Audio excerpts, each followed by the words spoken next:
테슬라 풀 셀프 드라이빙 같은 이런 칩들을 생산하고 싶은 거고요. 테슬라 같은 경우는 지금도 12나노의 FSD 칩을 삼성에서 생산을 하고 있거든요. 근데 나중에는 이제 7나노로 가게 되는데 거기 칩들을 이제 삼성이 받고 싶은 거고, 지금 TSMC도 테슬라 AP 칩은 굉장히 수주하고 싶어 해요. 그런 쪽으로도 치열해지고.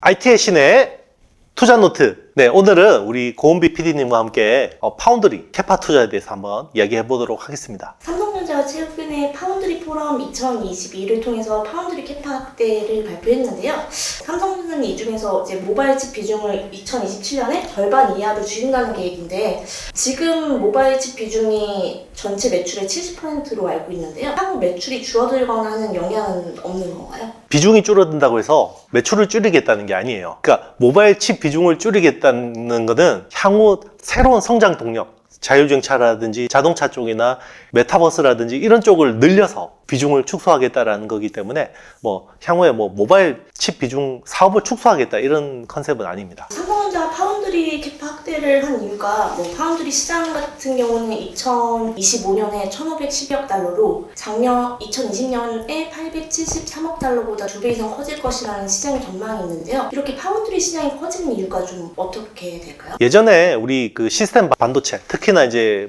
CPU 같은 것들 있잖아요. GPU 같은 것들은 범용 반도체였어요. 그 ASSP라고 하거든요. 그러니까 범용 반도체는 우리 그냥 기성복이에요. 기성복. 우리 옷집에 가면 그죠? 105, 110 사이즈, 그죠? 100, 95 이렇게 하면 딱 그 사서 입으면 맞잖아요. 그죠? 그래서 컴퓨터도 어떤 메모리 보드, 어떤 보드든 CPU 사서 꽂으면 작동하는 거고, 메모리 사서 꽂으면 작동하죠. 네. 그렇게 썼어요. 그런데 요게 모바일 시대로 오면서 이 ASSP가 아니라 ASIC, ASIC이라고 그러죠. 이게 주문형 반도체로 바뀝니다.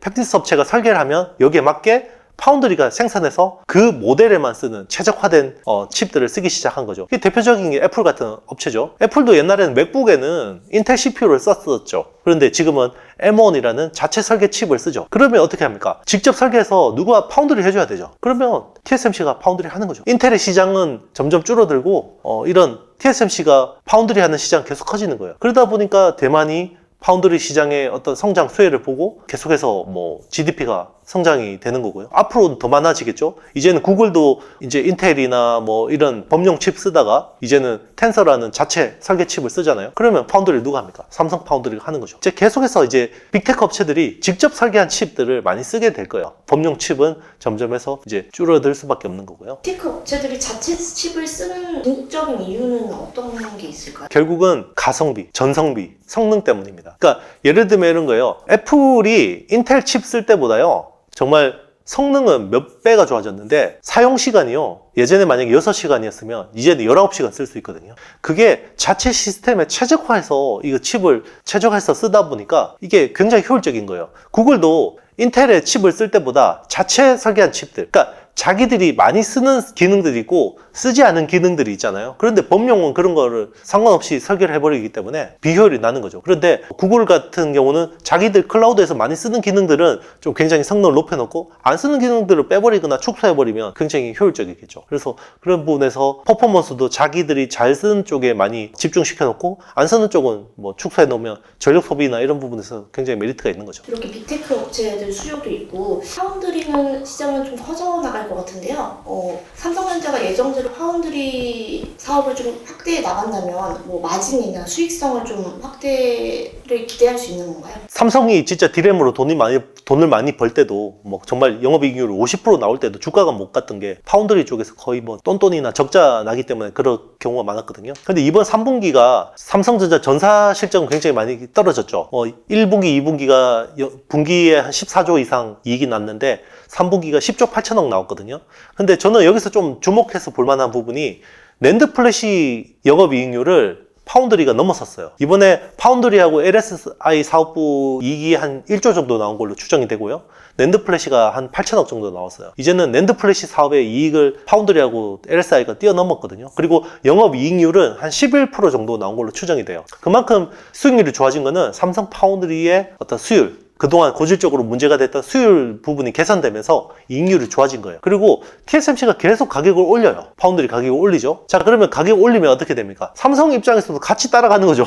네, TSMC가 10% 올리면 삼성은 뭐 5% 올리면 되는 거죠. 그러면 그런 것들이 계속해서 가격이 반영되는 거고요. 그래서 TSMC가 잘해주는 거는 뭐 삼성한테 나쁠 건 없다 이렇게 보고 있습니다. 글로벌 파운드리 시장은 TSMC와 삼성이 약간 가점하는 체제라고 봐야 되나? 아니면 경쟁사나 추가로 진입할 만한 기업들이 좀 있을까요? 일단은 선단 공정이라고 하죠. 우리 10나노 이하, 10나노 이하 쪽으로 할 수 있는 파운드리 회사는 TSMC하고 삼성전자 정도밖에 없고요. 그리고 3등부터는 선단 공정을 포기했어요. 언제부터 포기했냐면 한 12나노부터. 12나노, 14나노부터 포기했어요. 3등하고 4등 왔다 갔다 하는 회사가 누구냐면 글로벌 파운드리즈라는 회사하고 그리고 UMC라는 회사, 대만 회사거든요. 두 회사가 이제 뭐 3등, 4등 왔다 갔다 하는데 두 회사는 뭐 12나노, 14나노까지밖에 안 해요. 왜 그러면 10나노를 포기했냐? 투자비가 너무 많이 들어서 포기한 거예요. 자금력이 없고 뭐 이런 회사들은 손을 들어버린 거죠. 그리고 5등은 이제 중국의 SMIC라는 회사인데요. 여기는 14나노까지밖에 못합니다. 왜냐면 SMIC는 돈은 많아요. 중국 정부에서 정말 천문학적인 돈을 대주는데 미국이 장비 규제를 했죠. 그래서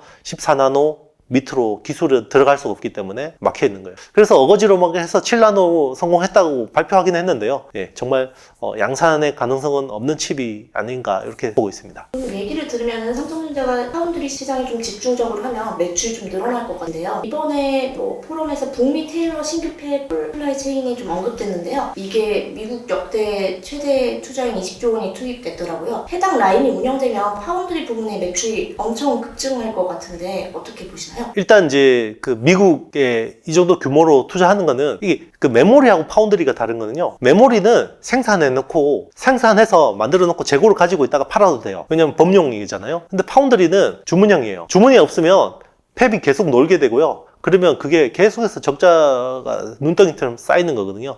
그래서 삼성도 테일러에 누군가의 칩을 생산해 줄 수 있는 물량이 없으면 갈 수가 없어요. 자, 그러면 미국에서 누구의 칩을 생산하게 될 거냐라는 게 제일 중요할 텐데, 물론 이제 뭐 퀄컴의 스냅드래곤 같은 것들 칩을 모바일 AP를 생산할 수도 있는데, 정말 향후 기대하는 거는 전장이에요. 테슬라 풀 셀프 드라이빙 같은 이런 칩들을 생산하고 싶은 거고요. 테슬라 같은 경우는 지금도 12나노의 FSD 칩을 삼성에서 생산을 하고 있거든요. 근데 나중에는 이제 7나노로 가게 되는데, 거기 칩들을 이제 삼성이 받고 싶은 거고, 지금 TSMC도 테슬라 AP 칩은 굉장히 수주하고 싶어 해요.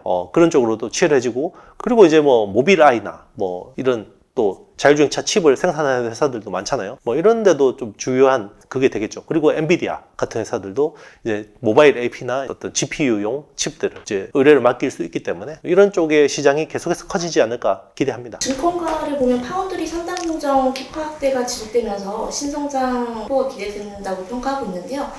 향후 주가에도 좀 긍정적으로 작용할까요? 네, 뭐 일단 파운드리 시장은 계속해서 급성장하고 있어요. 계속해서 성장할 거고, 그러면 Q가 커지는 거고, 거기서 이제 삼성전자의 마켓시어 점유율이 얼마나 올라오는지에 따라서 삼성전자 주가에는 되게 중요한 포인트가 될 것 같고요. 정말 이게 잘 되면 우리나라 진짜 수출 산업의 구조도 바뀔 수도 있어요.